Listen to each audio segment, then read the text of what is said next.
Hello बच्चों, आप सभी का स्वागत है मेरे यूट्यूब चैनल अकाउंट्स ज्ञान बाय मीनू मैम में। आइए बच्चों, आज हम जर्नल एंट्री को इतनी इजी तरीके से ऐसे खेल खेल में एंट्री सॉल्व करते हैं। आज मैं करने जा रही हूँ बिक्री की। वैसे तो हम सभी कर देते हैं, मैं आज सिर्फ आपको यही समझाऊंगी कि क्या चीज डेबिट होती है, क्या चीज क्रेडिट होती है। तो देखिए बच्चों, पहले हम ऐसे करते हैं कि मान लो मैंने यहां मान लिया ये व्यापार है, ये क्या है, व्यापार, बिजनेस, ठीक है। अब व्यापार में अगर हम सामान खरीद रहे हैं, अगर हमने मान लो सामान खरीदा, खरीदने से क्या हुआ, पैसा बाहर गया, बाहर गया ना पैसा, पैसा कहां गया, बाहर गया। जब हमारे व्यापार में से पैसा बाहर जाएगा तो जब खर्चा होगा तो वो क्या होगा, डेबिट, ठीक है। जब सामान बेचा, अगर हमने अपने बिजनेस में कोई काम कर रहे हैं हम अपना, और हम उससे अपना सामान बेच रहे हैं, जब बेचा तो हमारे पास पैसा आएगा, बेचा पैसा आया, तो ये क्या होगा, क्रेडिट। सिर्फ ये दो चीज याद रखना, किसकी वजह, सिर्फ बिजनेस में पैसा आ रहा है या जा रहा है, पैसा बिजनेस का देखना है आपको, अपना नहीं देखना कि मेरा खर्चा हो रहा है या तुम्हारा खर्चा हो रहा है। जो बिजनेस है, बिजनेसमैन जो भी है, उसका अगर व्यापार में खर्चा अगर हो रहा है, खर्चा हुआ तो डेबिट, आय हुई क्रेडिट। सिर्फ दो चीज ध्यान रख लो बच्चों, एंट्री ऐसे कर दोगे बिल्कुल आसानी से। तो हम सेल्स वाली कर रहे थे, ये चीज बिल्कुल क्लियर हो गई। व्यापार में खर्चा हुआ, डेबिट, आय हुई क्रेडिट। अब हम इस एंट्री को करते हैं सॉल्व।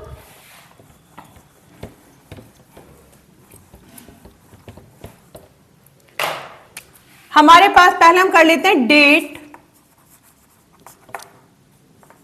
पर्टिकुलर, LF, अमाउंट, फिर उसके बाद अमाउंट। दो अमाउंट क्यों है, क्योंकि एक डेबिट की साइड है और एक क्रेडिट साइड है।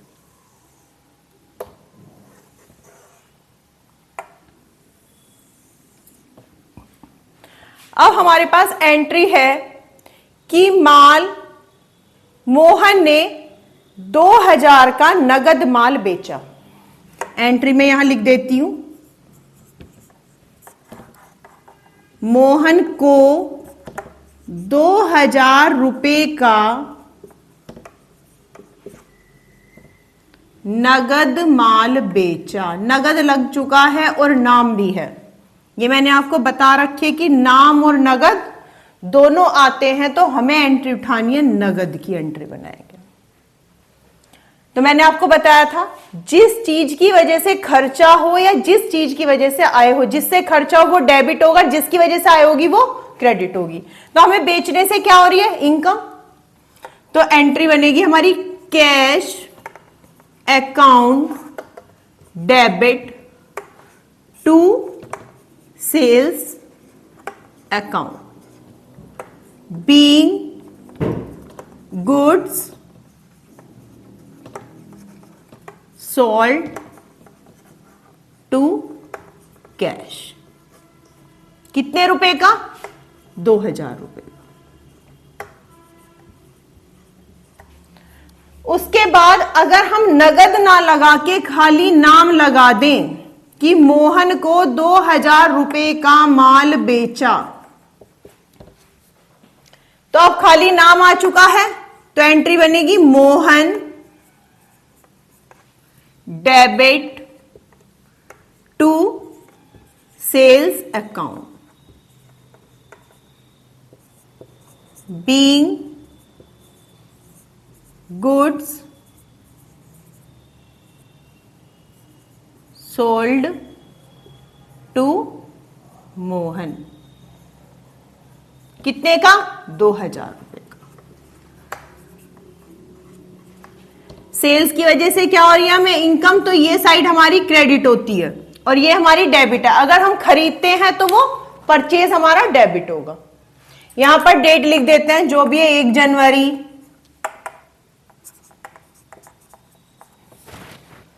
ठीक है। कई बार एंट्री आती है माल बेचा और चेक द्वारा भुगतान किया। जो हमें भुगतान मिला है वो किसके द्वारा मिला है? चेक के द्वारा। तो जहां हमारी कैश लगा हुआ है वहां पर हम लगा देंगे bank account debit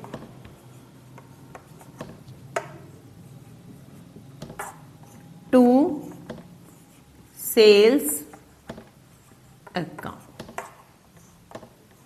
being goods sold by cheque, cheque के द्वारा। कितने का? ये भी 2000 रुपए। ये सिर्फ मैं इसलिए एक एंट्री बता रही हूं कि तीनों एंट्री सॉल्व कर रही हूं उसमें मैं। चेक की भी है, बैंक की भी है। वो चेक तो सॉरी चेक बैंक एक ही है। नाम से आए, अगर नाम से आती है तो वो उधार की एंट्री मानी जाती है अगर उसमें नगद ना लगा हुआ हो। अगर नगद लगा हुआ होगा तो वो नगद की एंट्री बनेगी। ये एंट्री क्लियर है? अगर कोई डाउट हो तो मेरे से आप कमेंट बॉक्स में पूछ सकते हो। इससे अब हम आगे चलते हैं। आगे एंट्री बनाते हैं हम कि मजदूरी दी। अब बेटा देखिए, जब मजदूरी दी तो व्यापार में से ही पैसा गया होगा। मजदूरी दी,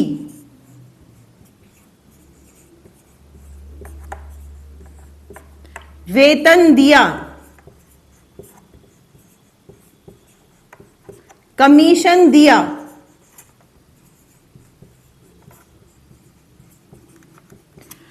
बेटा जो दिया बिजनेस से पैसा जा रहा है बाहर। तो एंट्री क्या मैंने आपको बता रखी है, जो खर्चा हो रहा है वो होगा डेबिट। मजदूरी को बोलते हैं वेजेस, वेजेस अकाउंट डेबिट। फिर क्या है? वेतन दिया, सैलरी अकाउंट डेबिट। कई बार ऐसा है कि एक ही, ये होता है मिश्रित लेखा, जब एक बार मतलब कि एक ही तारीख में कई लेन देन हुए हो तो वो एंट्री एक साथ ही बना दी जाती है। सैलरी अकाउंट डेबिट, फिर है commission account debit.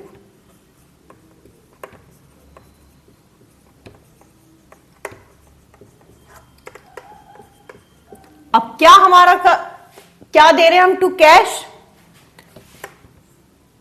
To cash account. ये बेटा नगद ही होते हैं, इनमें कोई उधार नहीं होता। Being wages, salary, commission paid.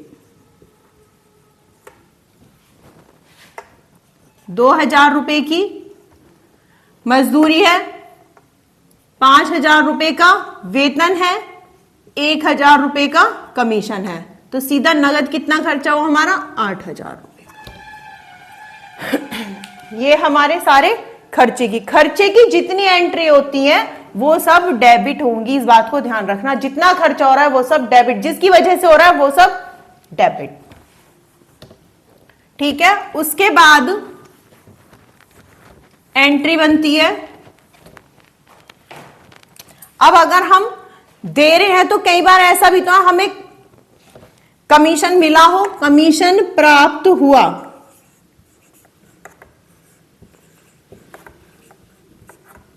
Commission प्राप्त हुआ, छूट प्राप्त हुई। दोनों चीज प्राप्त है। कई बार किराया भी प्राप्त हो जाता है। मान लो कोई बिजनेस में उन्होंने अपना कोई शॉप या कोई रूम रेंट पे दे रखा है, अगर उसी में, तो उससे भी हमें इनकम होती है। किराया प्राप्त हुआ। तो जिसमें प्राप्त हो रहा है वो हमारे पास पैसा आ रहा है, उससे बिजनेस की आय हो रही है। तो जब आय होगी हमारी तो वो चीज मैंने आपको बता रखी है वो क्रेडिट की जाएगी। तो अब करते हैं, इसमें होगा cash account debit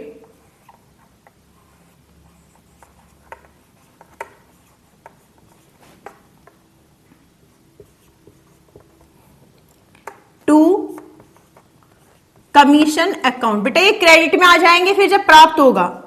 to discount account, to rent account.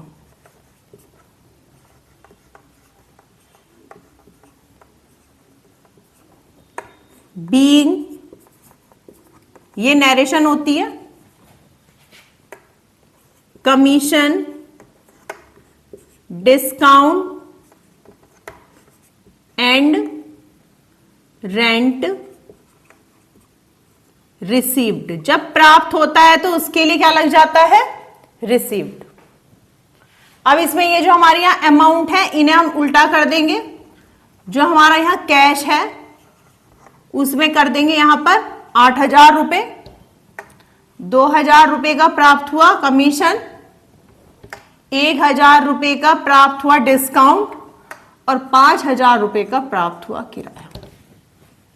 ठीक है, एनी डाउट? ये सब क्लियर है आपका बच्चों?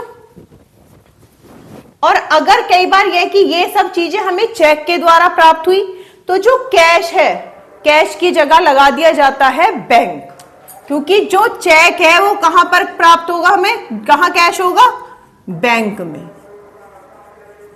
बैंक अकाउंट डेबिट, फिर उसकी जगह कैश की जगह बैंक हो जाएगा। उसके बाद और एंट्री है, आज सारी एंट्री क्लियर कर देते हैं। फिर है मशीनरी खरीदी, मशीनरी खरीदी, भवन खरीदा, भूमि खरीदी, मतलब जो भी तुम्हारी संपत्ति है जो तुम खरीद रहे हो, खरीदने की वजह से खर्चा हो रहा है, किसकी वजह से हो रहा है, जो भी हम खरीद रहे हैं। जैसे कि मशीनरी खरीदी, तो मशीनरी जब हमने व्यापार में खरीदी है तो खर्चा तो होगा, शुरू में तो खर्चा होगा, लेकिन ये क्या होती है, हमारी संपत्ति। तो अब इसके लिए बनाएंगे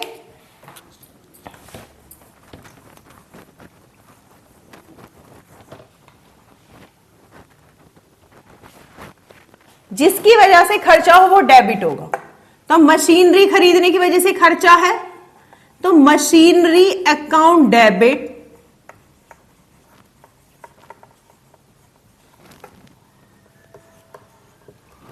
to cash account. Being machinery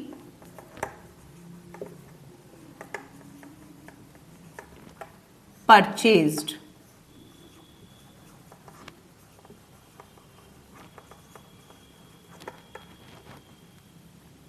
by cash।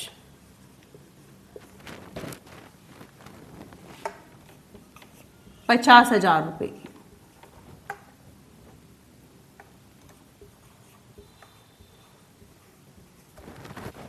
ठीक है।